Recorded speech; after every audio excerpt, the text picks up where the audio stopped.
When preparing for a staff auditor interview, it's essential to be aware of the types of questions that may be asked. While it's impossible to predict the exact questions, practicing with common ones can help. One of the first questions often asked is why the candidate wants to be an auditor. This is an opportunity for the interviewer to understand the candidate's motivations and passions. A good response should be honest and direct, explaining how the candidate's skills and interests align with the role.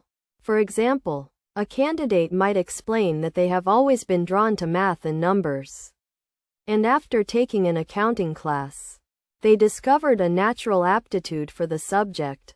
Auditing, in particular, appeals to them because it involves using their skills to uncover and analyze financial data, much like an accounting detective.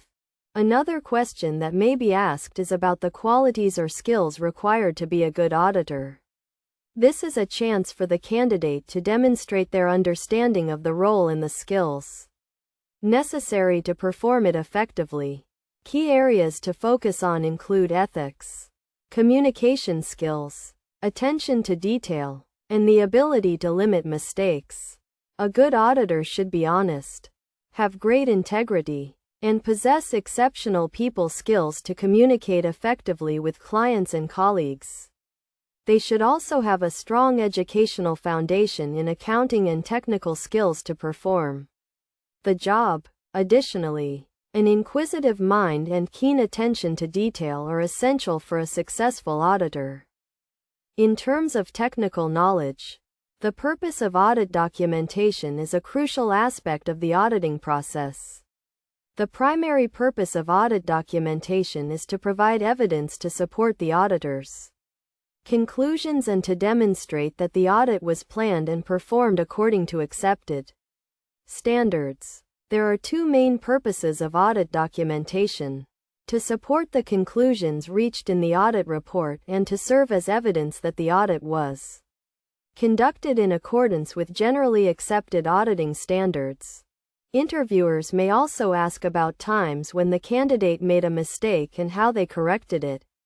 This is an opportunity for the candidate to showcase their integrity and accountability. The key is to be honest and acknowledge the mistake, explaining the steps taken to correct it. For instance, if a candidate discovered a formula error in a file that had already been sent to a client, they should explain how they immediately notified their manager, discussed the issue with the client, and sent a corrected file. Finally, the candidate may be presented with a scenario where they discover a questionable practice during an audit, such as a client using unquestionable methodology to value its receivables. In this situation, the candidate should emphasize the importance of addressing the concern immediately and voicing their objections to the audit manager. As a new auditor, it's possible that they may be misinterpreting the situation, but it's essential to prioritize honesty and ethics. The most important thing is to be honest and ethical, and to seek guidance from a manager or supervisor to resolve the situation.